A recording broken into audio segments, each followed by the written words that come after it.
What is going on YouTube? Wait, what is going on YouTube? Carter here. Got another unboxing for you. This is a Strider. I'm 99% sure it's a Strider. I got two packages in today. Based on the weight that I'm feeling, I think this is a Strider. Let's open this up together. We're going to slice this baby open. This is how I like to do it on these USPS small boxes. Cut through the tab on one side. Cut down here. Beautiful, beautiful, nice and easy, lemon squeezy, easy peasy. I think this is the Strider. Okay. Nice and taped in there, and now we've got, whew, sorry if that was loud. Now we've got another package here. This is kind of like opening the Hellraiser box. We're going to see the pleasures of flesh in here. All right, what do we got? Okay.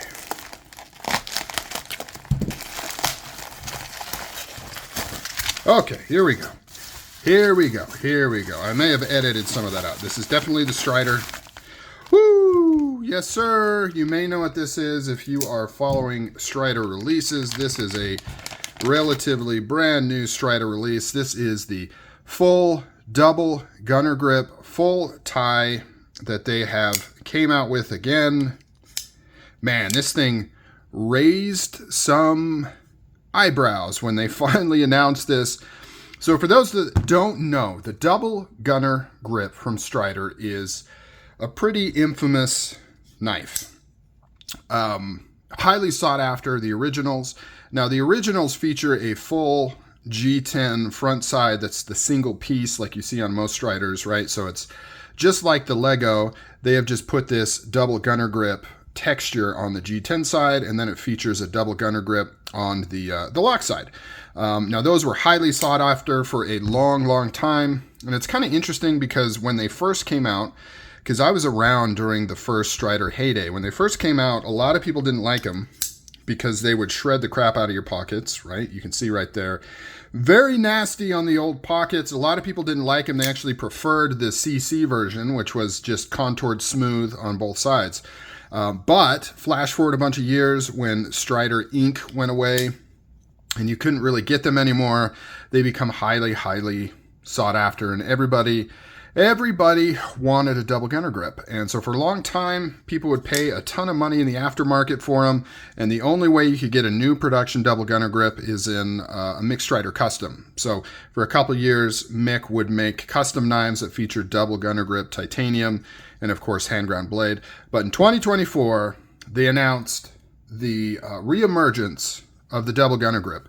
Now, when they announced it, I didn't know what it was going to look like. I didn't know if it was going to be G10 on this side, like the old school ones, like if they're really bringing it back, if it was going to have the same gunner grip texture, because you can buy production hybrid Striders that have a gunner grip front, one-piece scale, and then flame titanium on the back. So not gunner grip on the titanium, but the pattern on those is different than the old school. It's noticeably different. They're more like, I don't know, oblong. I don't have an example of that. More oblong. They had it in G10 as well as aluminum, and they did some brass, and they just look different. They're more diamondy, more oblong. So I wasn't sure when this was coming back if it was going to be the OG pattern, and it looks like it is the OG pattern. I mean, it'd be cool to do a full comparison to the original, but this looks pretty close, if not the exact same. It's been blasted and then polished on the ridges, just like they used to do on the old school ones. Has the stonewashed titanium clip, very, very cool. Of course, this has the standoffs and is full titanium on both sides. The other cool thing, for me at least on this one, is they've done a couple releases of this, the production double gunner grip. One of them had the performance hardware, so the domed hardware. I like this. I like the old school spanner pivot. It just brings back memories. I like how this release they kind of went the production route. I think it's probably split 50-50 whether people prefer the performance or the production version, but I like this production version. This is a very nice example. Let's check that centering. It's actually centered. It's got early lockup. I can tell it still needs to be broken in. Very, very nice. Like I said, I really love this two-tone finish on the gunner grip right there. It looks really nice. The black hardware looks consistent and good. You've got some nice striping on the blade here. I looked at the blade steel, but I didn't look at the blade steel 20 CV.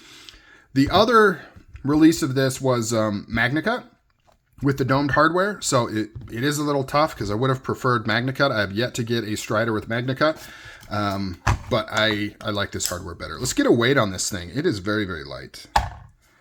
4.3 ounces. That is not bad at all. And for people out there, I still get comments on my Strider videos that people think Strider does not make knives anymore.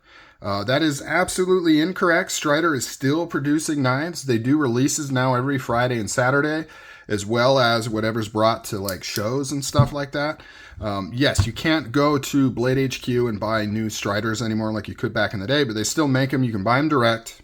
Some retailers buy them direct and then resell them, you know, whether they buy them at a show or just buy them from Strider and they resell them. So you can still get them. So it's kind of like Emerson, right? So Emerson was in retailers pre-COVID, but then COVID hit and it created some issues and they started selling direct, and then they kind of just kept doing it. So Emerson knives now, you can only buy from emersonKnives.com, as well as, of course, shows and things like that, like I mentioned before.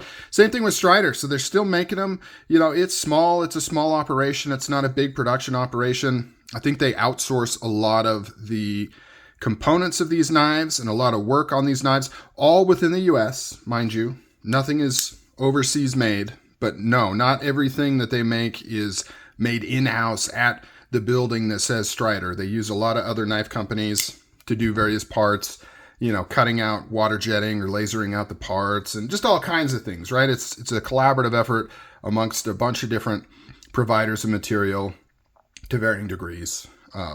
Yeah, I don't know why I went on that tangent, but very cool. I'm glad I got it. I paid way too much for it. I'm not going to say, but I paid way over retail.